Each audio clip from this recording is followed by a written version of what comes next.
but I don't think he's getting the Conn Smythe. I mean, I understand why my buddy said that, but I'm not sure that if a goalie plays half your playoff games, or actually it'll even be less, he'll get more than half your playoff wins potentially.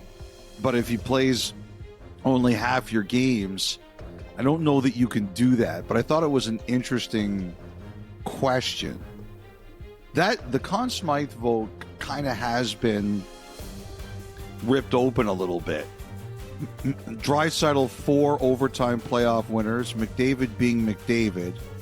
The one thing that would concern me if I was Florida is that McDavid on the road in the Stanley Cup final, he hasn't.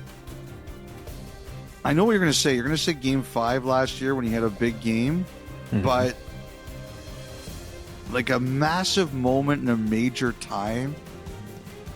You know, he had a puck that went over his stick in overtime tonight. Draisaitl set him up, and it hopped over his stick. And I watched him go to the bench after that, and you could see he was so frustrated, so frustrated. That would just terrify me if I was the Panthers, that just as Barkov hadn't made his imprint on this series yet, McDavid on the road in Florida, you're just like, sooner or later he's going to have a massive moment at a big time. What a series, though. Like, just great hockey, Kyle, and karma points for the Oilers. So I was at the skate on Wednesday, the mystery skate, and there was a young boy who came up to me. His name is Owen. He's from, I believe he was from Halifax, but he and his mother, Amanda, were down in Florida, and they happened to walk by the restaurant the Oilers were having dinner at on Tuesday night. And Paul Coffey saw them, and he invited them in to spend a little bit of time around the team. And this guy was about 10 years old. I think the father is still in Halifax. I think he's like a commercial lobster fisherman or something like that. So the wife and the son were down at the games, and Owen's about 10 years old.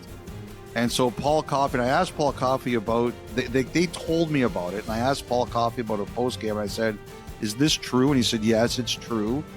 And he actually said that it reminded him of when he was a player, that sometimes the Oilers, like Gretzky and Lowe and Messier and all those guys, they would see a young kid in Edmonton around the team, like a young Oiler fan, and they would do things like that.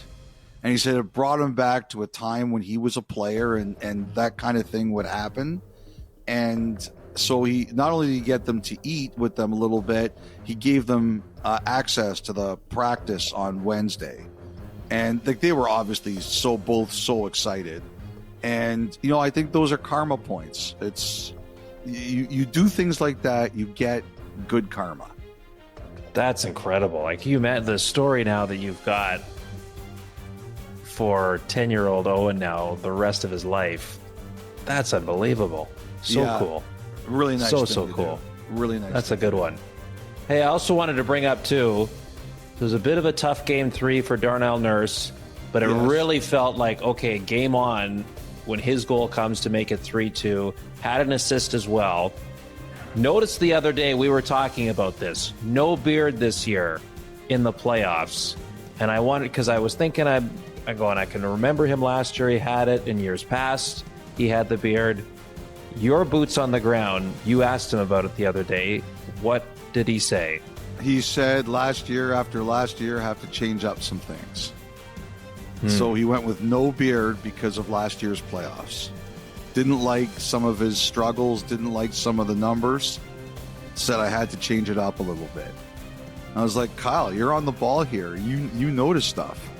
How come you're not here? We could use you. No. Well, that's what you're there for. That's right. I have to work now because you're not here. Like, I actually have to do things. No, you were bang on. Nurse said he had to change it up because he didn't like the way last year's playoffs finished. So the other thing too about his goal, Kyle, was it was like one of those goals that like Patrick Kane Or remember Riley Smith, the one game that Vegas beat Edmonton?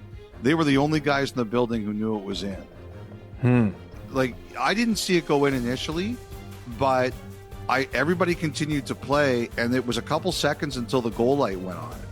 Like, he went to go celebrate with whoever else was playing the point, who passed it to him, and nobody else realized it was in, except probably Bobrovsky.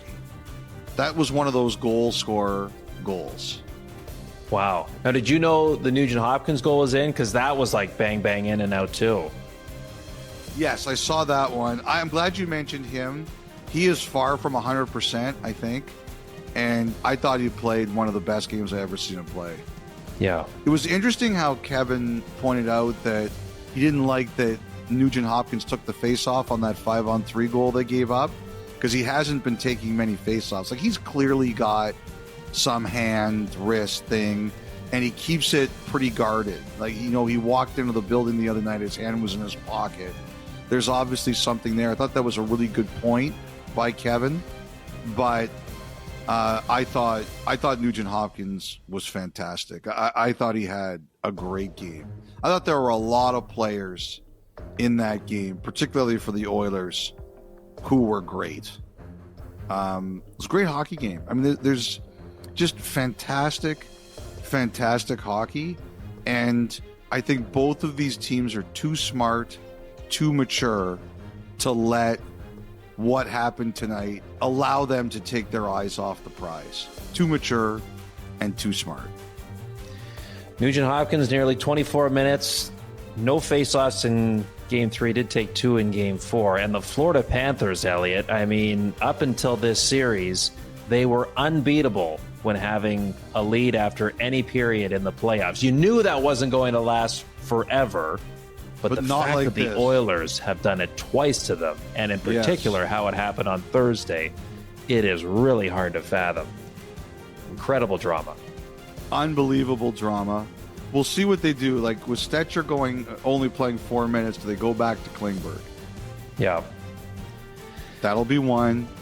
You know, Evander Kane got benched. He took his penalty at 10:38 of the first.